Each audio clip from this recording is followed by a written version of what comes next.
Hello. അപ്പോൾ രാവിലത്തെ ബ്രേക്ക്ഫാസ്റ്റൊക്കെ കഴിച്ച് നേരെ വീണ്ടും കിച്ചണിലേക്ക് എത്തി കുറച്ച് അരി എടുത്ത് വൃത്തിയായി കഴുകി അത് അടുപ്പിൽ വെച്ചു. ബ്രേക്ക്ഫാസ്റ്റ് എന്തായാലും സമയമെടുക്കും.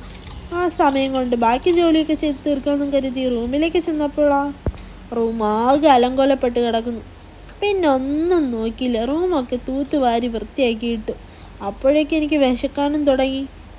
കാര്യം 12 മണിയായി കഴിഞ്ഞിരിക്കുന്നു. ഫ്രിഡ്ജിൽ നിന്ന് ഒരു ഓറഞ്ചും എടുത്ത് കഴിച്ചു. ചിക്കനിലേക്ക് മസാലയും പുരട്ടി വെച്ച് ചോറ് ഊറ്റി ചോറ് റെഡിയായി. തലേ ദിവസത്തെ മട്ടനും റെഡിയാക്കി.